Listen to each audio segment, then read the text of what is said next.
Je dois tuer Georges. Je ne savais pas qu'un jour, j'aurais à affronter un ennemi aussi implacable et sournois. Ce sera lui ou moi. Il n'y a pas d'autre alternative, mais je ne veux pas me battre contre un inconnu. Pour lui donner toute sa réalité, je dois l'identifier. Alors pour moi, cet ennemi, ce sera Georges.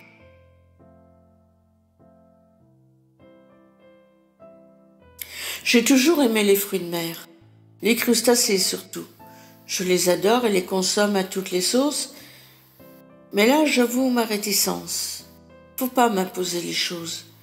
J'apprécie pas, et quand j'apprends qu'une de ces bestioles a décidé de m'investir à mon corps défendant, forcément je réagis mal. De quel droit vient-on prendre possession de mon corps? C'est ce qui s'est passé. Un banal examen? Oh, mais il y a un petit truc pas net par là. Il faudrait passer une microbiopsie. Déjà, les mots sont un peu évasifs et accélèrent la respiration. Une sueur froide me dégouline le long de la colonne vertébrale. Ne pas s'inquiéter surtout. Un rendez-vous est pris, 3 semaines plus tard, tout le temps qu'il faut pour me laisser le temps de cogiter. J'appréhende. Quand allongé sur la table d'examen, je crève de trouille pour cette biopsie. C'est indolore, il paraît, sous anesthésie locale. Oui, mais l'anesthésie, elle, on la sent. Et franchement, j'aime pas beaucoup. Je suis littéralement accrochée aux côtés de la table. J'essaye de faire le vide en moi. Pour me relaxer, je contrôle ma respiration.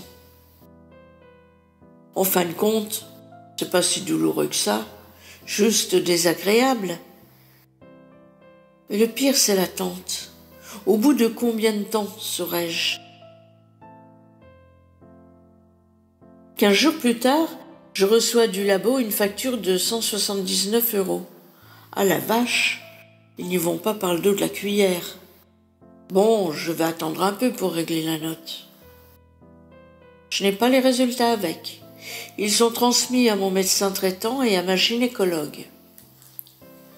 Un jour, j'étais depuis un bon bout de temps au téléphone, j'ai eu plusieurs bips m'avertissant que l'on essaie de me joindre. Oh, sans doute un appel publicitaire. Je poursuis donc ma conversation. Une demi-heure plus tard, je regarde quels sont les appels entrants que j'ai loupés. Quand je vois que c'est mon médecin qui a essayé de me joindre par 5 fois, j'ai une drôle de sensation au creux de l'estomac. C'est rare, très rare même qu'il appelle. C'est arrivé pour mon dosage INR, pour ma coagulation sanguine, quand j'étais en surdose ou en sous-dose. Je le rappelle aussitôt. « Bonjour docteur, vous avez essayé de me joindre cet après-midi ?»« Oui, bonjour madame. Vous avez dû recevoir les résultats de votre biopsie et je voulais m'assurer que vous aviez bien pris rendez-vous avec le docteur Dupont pour votre prise en charge. »« Ah non, je n'ai pas eu les résultats, par contre la facture oui. Ils n'y vont pas de main morte. » Comme j'ai supposé que le docteur Dupont avait les résultats, j'ai pris rendez-vous à son cabinet, j'ai rendez-vous dans 3 semaines. 3 semaines? J'aimerais autant que vous la voyiez avant. C'est si mauvais que ça? C'est pas terrible. Je suis désolée de vous apprendre ça au téléphone, je croyais que vous saviez. J'aimerais quand même que vous avanciez votre rendez-vous. Ok, docteur, je vais le faire. Dardard, la boule au ventre, je téléphone au cabinet de gynécologie. J'explique à la secrétaire la situation. Elle me répond qu'en cas d'urgence, c'est au médecin traitant d'appeler. Bon, je rappelle mon médecin qui tombe des nues. Il est sympa, mais toute cette lourdeur, comme s'il n'avait rien à faire. Il appelle donc lui-même et me rappelle pour me dire que je dois appeler le docteur Dupont le lendemain après-midi. Ce que je fais bien sûr, mais c'est la secrétaire que j'ai en ligne. Elle me propose un rendez-vous le lendemain à midi, 19 juillet. Je me dis qu'un rendez-vous à midi, je ne devrais pas attendre longtemps. Il y a 2 bonnes heures d'attente. Ça y est, c'est mon tour. La dernière fois que je suis venue, et la seule d'ailleurs, oh, c'est si loin que ça, 4 ans. C'est fou ce que le temps passe. On fait donc un état des lieux. Elle m'explique les résultats. Oui, j'ai un cancer, tout petit, mais il faut l'enlever. Je lui explique ma manière de voir. Je suis du genre fataliste. S'il ne tenait qu'à moi, subir des traitements qui vont me pourrir la vie sans garantir de résultats, pas sûr que j'en ai envie. Oh, elle est sympa, très professionnelle. Elle m'explique que mon cas est le meilleur cas de figure. Oui, j'ai un crabe qui s'est niché là, dans la douceur de mon sein droit. La saleté, je ne l'avais pas évité. Il est tout petit, même pas 1 centimètre. Facile à déloger. Il suffira juste de l'ôter. De suite, moi je me braque. Je me révolte. J'angoisse. Mes doudounes, j'y tiens. Elles sont ma fierté, hors de question qu'on les mutile. Elles m'apportent tellement de plaisir. Le docteur me rassure. Je ne connais pas tous les processus d'intervention, mais dans votre cas, l'intervention sera sans doute bénigne, juste une petite cicatrice, et après l'intervention, un petit peu de radio, un traitement hormonal, tout devrait aller. Je ne pleure pas. Je ne pleure que devant certains films, à l'eau de rose. Là, je me retiens, je serre les dents. Soudain, j'ai peur. Je suis terrifiée serait le mot le plus juste. J'imagine le pire. La seule fois où je l'ai vu, j'étais sous traitement lourd, antidépresseur, anxiolytique, antalgique, somnifère, régulateur de l'humeur. Je sortais de 6 semaines d'hospitalisation après une tentative de suicide. Oui, je ne supportais plus l'état déplorable dans lequel j'étais.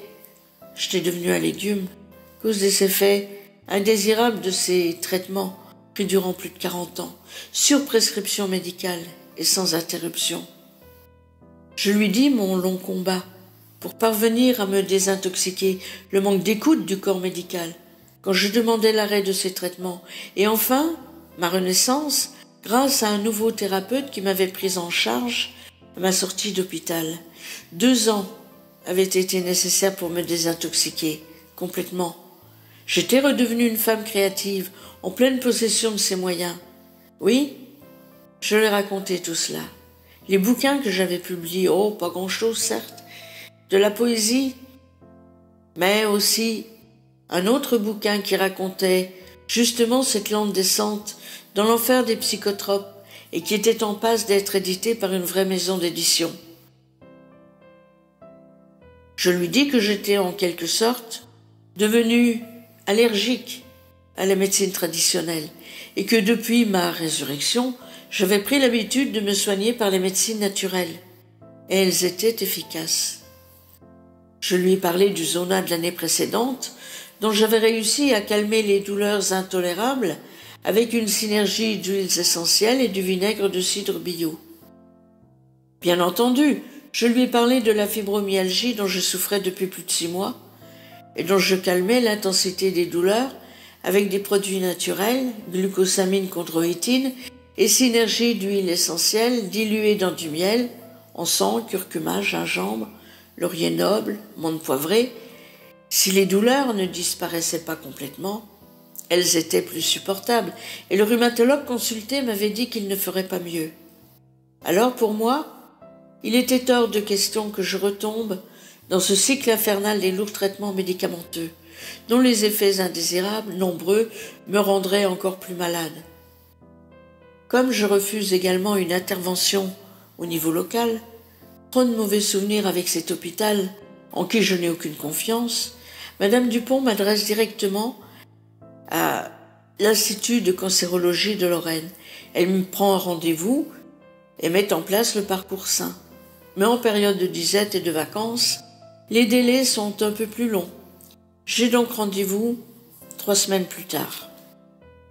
Je veux me donner un peu de temps. Une envie soudaine de me vider la tête, de prendre des vacances avant l'intervention. J'ai un nouvel homme dans ma vie, depuis peu. Il est dans une situation assez difficile, un changement de vie, une rupture, un déménagement. J'ai des scrupules à son égard. Ai-je le droit de l'entraîner dans une telle galère? Il me rassure, il a une vision idéaliste de l'amour. Quand on aime, c'est un tout. On ne prend pas que les bons moments. Oui, j'ai des scrupules, mais j'ai tellement envie de me laisser aller à sa douceur, de me pelotonner dans sa tendresse et dans ses bras. Parce que j'ai peur. J'ai froid. Allez, on verra bien où tout cela nous mène. Nous envisageons de partir ensemble dans une région que nous affectionnons tous les deux, la Bretagne. Et si cette sale bête gagnait? Ennemie invisible, elle est là, indolore, toute petite, mais qui ne demande qu'à grossir si je ne fais rien. 2 jours que je sais. La révolte est passée. Ainsi je l'affronterai seule, cette saleté. Inutile d'angoisser ce que j'aime. Et je ne peux imposer à mon nouvel amour un tel parcours du combattant. J'ai mal dormi, bien sûr, mais ça, c'est pas nouveau. Alors j'ai regardé sur le net, vu les différents traitements, et surtout leurs effets indésirables. Il y en a des tonnes, et je n'ai nulle envie de les subir. J'ai rendez-vous à l'ICL dans 3 semaines. Je ne sais pas si je pourrais refuser l'intervention. Par contre, pas question de radiothérapie qui crame plus de cellules saines qu'autre chose. Les effets indésirables, fatigue physique et morale, avec risque de dépression, troubles sexuels, réactions inflammatoires, œdème, effets sur le sang. Voilà pour les plus courantes.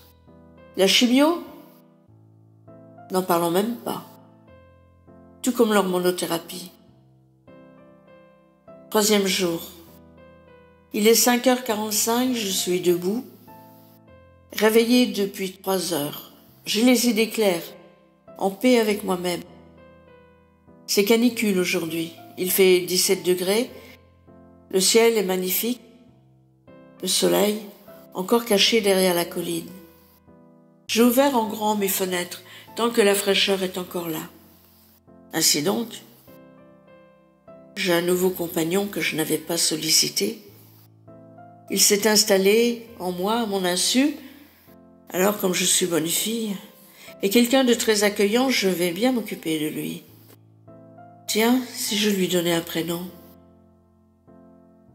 Si un jour vous me lisez, il est probable que vous me trouverez un peu, voire beaucoup allumé. Non, non, ce n'est pas mon état naturel, mais dans les petits cadeaux de la vie, j'ai toujours réagi à ma façon. Pourquoi en serait-il autrement cette fois? Depuis que je suis seule, je refuse de prendre un animal de compagnie parce que je sais que je souffrirai si je le perds. Ainsi va la vie, direz-vous. Ok. Seulement voilà, je n'aime pas souffrir inutilement. Je crois que dans ma recherche d'un nouveau compagnon, je fais pareil. Depuis mon divorce, j'ai perdu quelques compagnons dans des circonstances horribles, parfois. Incendie, cancer du pancréas, de l'estomac. Certaines de ces relations ont été très éphémères, quelques mois. Comment ne pas être traumatisé par ces pertes, vécues à chaque fois comme un nouvel abandon? Aimer? Aimer à nouveau? Un rêve qui me fait peur. Une peur viscérale. Alors je mets les critères bien haut. Trop haut, me répondent mes amis. Qu'importe, si en fixant de tels critères, j'accrois les difficultés. Ce n'est peut-être que le moyen que j'ai trouvé pour m'épargner de nouvelles souffrances. Mais oui, à un certain moment, je reconnais que j'aimerais tout simplement me blottir dans les bras d'un compagnon comme une vieille petite gamine, affamée de tendresse, mais passons. Le nouveau compagnon que la vie m'impose, je vais l'appeler Georges. Il est temps de fermer les volets et les fenêtres. Le soleil vient de se lever derrière la colline. Je suis dans la pénombre. Le ventilateur tourne, il est 17 heures. Je vais aller prendre mon petit déjeuner. Georges, celui-là, je n'aurai pas peur de le perdre. Au contraire, je vais bien le nourrir, cet indésirable. Tiens, c'est marrant, il me fait penser à un Tamagotchi, vous vous souvenez? Créé dans les années 95-96, il faisait fureur dans les cours de récréation, et pas que d'ailleurs. Une vraie folie, même chez les adultes. Si on ne voulait pas que ce petit animal virtuel de compagnie meure ou que le jeu ne fonctionne plus, il fallait s'en occuper tout le temps. Le sortir, le nourrir, s'occuper de sa toilette. Après, il y a eu les Pokémon. Le gentil Pikachu. Trop mimi celui-là. Les Tamagotchi nouvelle génération reviennent. Moi, j'en ai un qui s'est invité tout seul. Même pas eu besoin de faire les magasins à la recherche de la pièce rare. Ce brave Georges. Dommage qu'il ne soit pas virtuel, lui. Non, bien réel. Trop réel. Il va falloir faire avec, alors. Oh oui, je vais bien m'occuper de lui. Je ne connais pas les règles du jeu et je m'en moque bien. Moi, j'établis mes propres règles du jeu. Eh oui, on ne se refait pas. En me réveillant, j'ai avalé mon ampoule de vitamine D, bu une cuillère à soupe de miel et une de vinaigre de cidre bio, dilué dans une tasse d'eau tiède, quelques gouttes d'encens sous la langue. Oui, je sais, normalement on se sert de l'encens dans les églises. Ce que l'on sait beaucoup moins, c'est que c'est un redoutable tueur de Georges. Alors non, je ne vais pas l'enfumer, mais je vais le nourrir avec. J'espère bien qu'il ne survivra pas au régime. Ensuite, j'ai massé mon sein droit avec de l'huile essentielle d'encens et de l'huile végétale de jojoba. Oui, je vais si bien m'occuper de Georges qu'il va peut-être se carapater tout seul. Mon rêve. Je rigole. Un rêve impossible sans doute.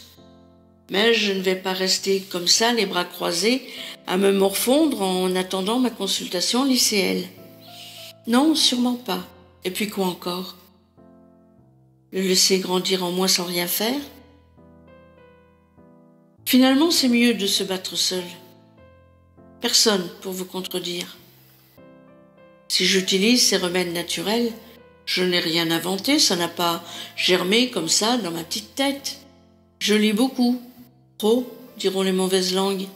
Il y a des études qui ont été faites sur les propriétés de différentes huiles essentielles, notamment par des scientifiques et chercheurs américains, sur l'encens, la nigelle, dans la prévention et la guérison des cancers, du sein, du côlon, de la prostate. Donc je n'ai rien inventé, je m'appuie sur du vérifié. Ah mais oui, tout ça, ça ne fait pas trop l'affaire des lobbying pharmaceutiques, n'est-ce pas? Je ne pense pas qu'il soit utile de rappeler tous les scandales pharmaceutiques de ces derniers temps. Ils ont assez déferlé la chronique. Vous savez quoi? Moi je leur dis merde, qu'ils se les gardent leurs cochonneries. Ce que moi j'utilise n'a pas d'effet secondaire.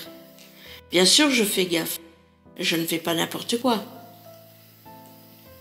Comme je dois lutter sur plusieurs fronts à la fois, je prends bien entendu ma synergie douleur, qui est la même composition que j'ai indiquée plus haut, que même le rhumatologue a avalisé. Mes compliments alimentaires naturels. J'ai décidé, autant que faire se peut, de coucher sur le papier mon ressenti, mes peurs, tout ce qui me passera par la tête durant cette chasse au crabe, Georges. Il paraît que lorsque j'ai quelque chose en tête, je ne l'ai pas ailleurs pour rester poli. C'est vrai, elle est tenace, la madame. Alors, ce cher Georges, il va voir ce qu'il va voir. Il criera peut-être grâce. Mais avec lui, pas de quartier, pas de pitié. Je me suis juré que j'aurais sa peau. C'est mon combat et je ne baisserai pas les bras. S'il veut la mienne, il faudra qu'il se lève de bonne heure. Je suis devenue très matinale. Il est 18h30, je suis allongée pour une petite sieste avec une musique douce. Quand soudain je suis pliée en deux, terrassée par une boule d'angoisse qui me prend en traite. J'ai peur, j'ai froid. Non, je ne dois pas me laisser gagner par la peur, la tristesse. Sinon je n'y arriverai pas. Ne plus penser aller de l'avant coûte que coûte, sans craquer. L'infirmière est venue pour mon INR, nous avons parlé un peu. Ça lui est arrivé il y a 11 ans, elle a tout eu.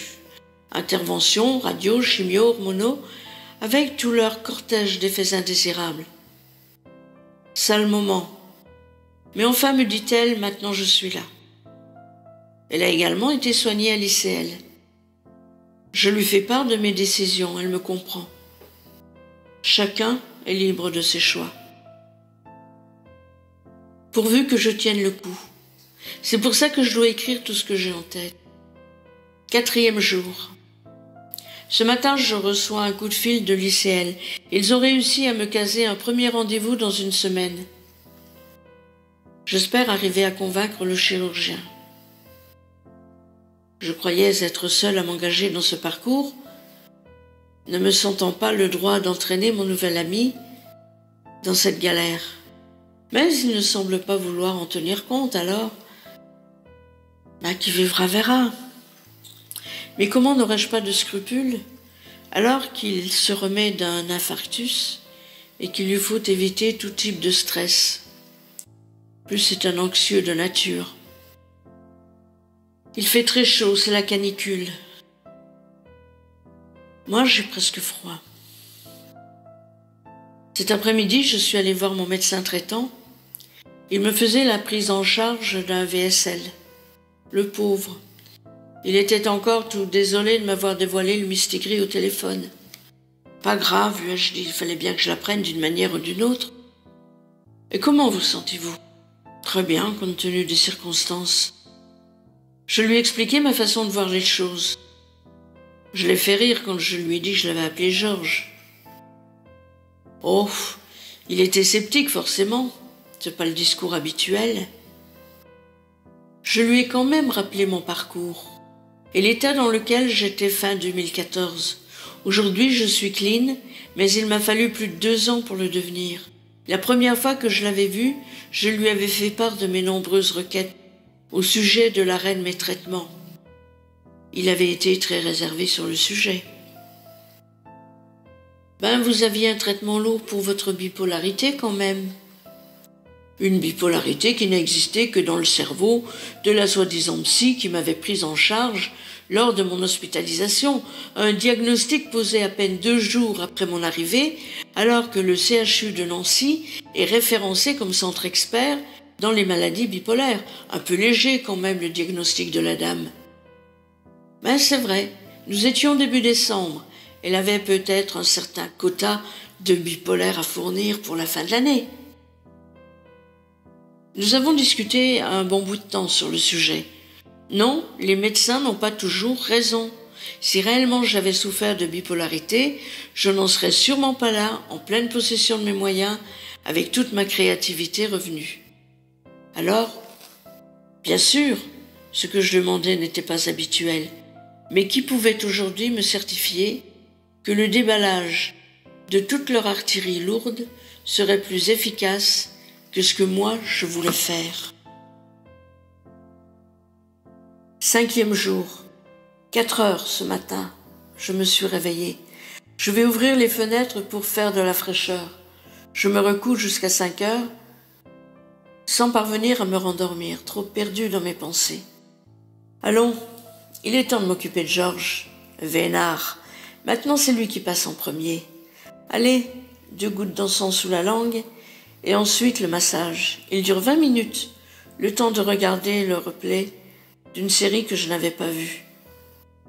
Je viens de téléphoner au cabinet du docteur Ben qui m'a opéré des seins en 2005 pour récupérer le compte-rendu opératoire. Super. Malgré l'ancienneté de l'intervention, la secrétaire le trouve en 2 minutes. Elle me l'enverra par mail dès qu'il aura été signé par le docteur. Nous discutons un peu. Elle me dit que l'ICL est un bon choix. Ils font du bon travail. Je croise les doigts. Quelle idée, je regarde le Tour de France sur la 2, mais il y a l'émission, ça commence aujourd'hui, sur la même chaîne, avec pour thème « Belle et féminine face au cancer ». Je la regarde. Déprimant. Mon nouvel ami voulait venir ce week-end. Je lui ai dit que j'avais besoin d'être seule pour me préparer à ma consultation de lundi. Il a du mal à comprendre. Oui, je lui explique qu'il serait bon de m'abandonner dans ses bras. Mais à vrai dire, j'ai peur de craquer. J'aurai des décisions à prendre. Il faut que ce soit les miennes. Seulement les miennes. J'ai peur de manquer de courage. Alors, je préfère rester seule dans ma tanière comme la vieille sauvageonne que je suis. Inutile, puisque j'aime s'angoisse inutilement. Je viens de me relaxer en écoutant une musique Reiki. Je recommence à angoisser. S'il faut une mastectomie, je vais demander avec reconstruction immédiate. Loïc, esprit en charge en totalité? Si c'est pas le cas, les carottes sont cuites. C'est le cas de le dire, pas dans mes moyens. C'est comme les cures pour les douleurs. Si t'as la CMU, tu ne débourses rien. Si tu dépasses d'un chouïa le plafond de la Sécu, tu payes. Pas dans mes moyens. Est-ce que cette fois encore, le combat va s'arrêter faute de munitions? J'ai envie de hurler de rire pour ne pas hurler de rage. Ce serait trop con. J'ai besoin de toutes mes forces et de mon énergie dans les mois qui vont venir. Je n'oublie pas que mon bouquin sort à la rentrée d'octobre. Il manquerait plus qu'il sorte à titre posthume. Avec la chance que j'ai, c'est encore du domaine du possible. Il y en a qui doivent bien se marrer quelque part, dans une vie parallèle. Ceux ou celles qui m'ont gentiment dit que la vie était une tartine de merde et qu'on en mangeait une bouchée chaque jour et qui me l'ont souhaitée bien longue et bien épaisse pour que je puisse la déguster à loisir. Oui, il y a des gens qui m'aiment bien. Je suis fatiguée soudain, avec une chape de plomb qui me tombe sur les épaules, comme si des âmes bien intentionnées voulaient me saper tout mon moral, mon énergie. Ce serait si facile au fond de baisser les bras. Je suis un peu fatiguée de toutes ces bagarres inutiles. Dès que j'arrive à trouver une solution à peu près acceptable à un problème, il y a un autre qui me saute à la figure. 6e jour. Je prends l'habitude de me réveiller vers 4h30, mais j'ai bien dormi peut-être parce que j'ai doublé le dosage de l'huile essentielle d'encens. Ça semble aussi avoir de l'effet sur mon moral, mes angoisses. Je me sens apaisée. Damien m'a appelé vers 5h30 quand il part à son travail. J'aime quand il m'appelle comme ça. J'aime bien sa voix, elle me rassure. Lundi, quand j'irai à l'ICL, je prendrai un échantillon de ma synergie.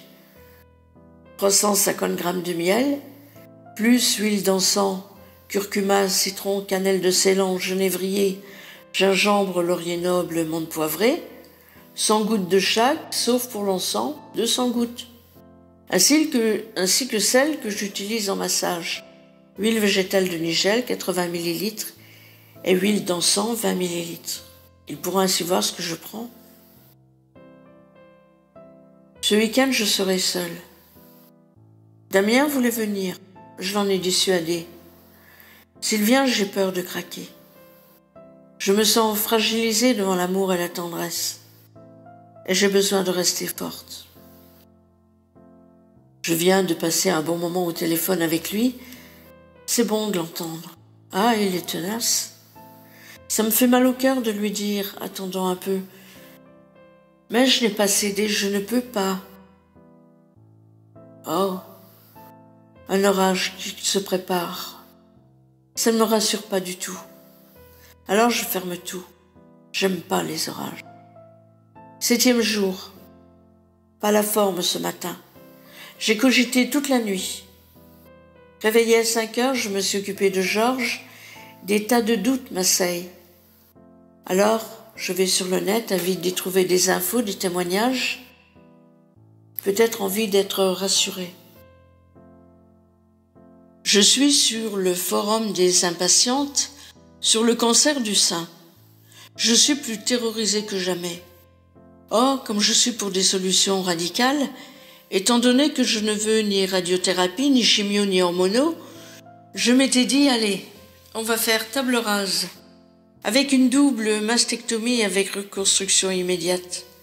Bah oui, la solution idéale. Au réveil, ni vu ni connu, l'apparence physique est sauvée. J'avais oublié un détail d'importance. Si ça ressemble à un sein, si ça en a l'apparence, ce ne sera jamais un sein.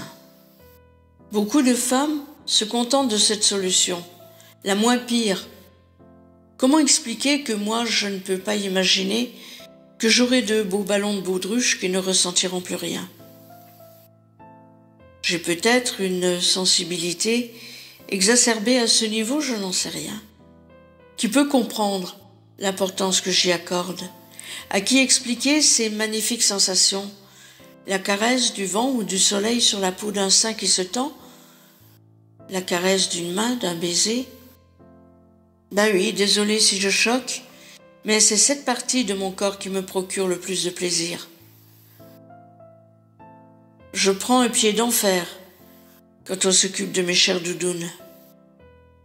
Je les abandonne ô combien avec délice, à toutes les caresses, les morsures, la gourmandise de mes partenaires qui ont toujours apprécié ces fruits de chair à l'opulence généreuse, ces fruits qui se sont toujours offerts pour leur plaisir, mais surtout pour le mien. Comment et à qui expliquer cette sensation unique sans passer pour une allumée? Imaginez que cette sensation me sera ôtée me révolte. Non, je ne peux pas.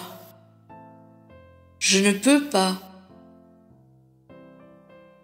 J'extrapole, je le sais. Je devrais attendre mon rendez-vous pour voir à quelle sauce ils veulent me manger, mais je n'y peux rien. Je suis fatiguée. Envie de fuir avec mes belles doudounes encore entières et de dire advienne que pourra. J'ai peur. La vie est une superbe aventure qui mérite que l'on se batte, et pourtant, c'est quoi vivre? Manger, boire, dormir, et ne plus rien ressentir que le vide? À quoi bon? Vous me direz qu'à 66 ans, les répercussions de cette saleté sur ma vie sexuelle devraient être le cadet de mes soucis. Je ne dois pas être faite comme tout le monde. Je n'ai jamais eu une vie sexuelle plus épanouie que maintenant, et je devrais m'en passer? Puis quoi encore? Une vie de légumes? Je connais, merci. Nulle envie de recommencer. Il n'y a pas que le sexe dans la vie? D'accord. Mais moi, je n'imposerai pas une telle vie à quelqu'un que j'aime. Si je suis frustrée sexuellement, ma vie deviendra vite un enfer. Et je ferai vivre l'enfer au compagnon qui vivra avec moi, je le sais. Je me connais. Je fais une fixation? Peut-être, sans doute. Quelle importance. Pour moi, quand il n'y a pas de qualité de vie, à quoi bon persister? Aujourd'hui, je n'ai pu échapper aux crises de larmes qui m'ont secouée. Je croyais être forte. J'ai déjà vu mieux. Je fais à peine un projet qu'il est dézingué d'une manière ou d'une autre. Celles qui m'ont maudite doivent bien se marrer quelque part. Moi, je fatigue. Drôle de karma. Putain de karma. Pour un peu, je viderais une bouteille de whisky pour oublier. Mais pas envie de me retrouver avec la gueule de bois. Heureusement que je suis seule, je m'écroulerais comme une lavette. Allez, basta. Je ferme l'ordi pour ce soir. Écrire ne me soulage même plus. J'ai l'habitude de dire que les mots couchés sur le papier font moins mal que lorsqu'ils se dressent devant nous, menaçants, et pourtant, je pourrais coucher ce mot, cancer, des milliers de fois sur le papier, je n'éprouverais aucun apaisement. Ce n'est pourtant qu'un mot, et il me tue.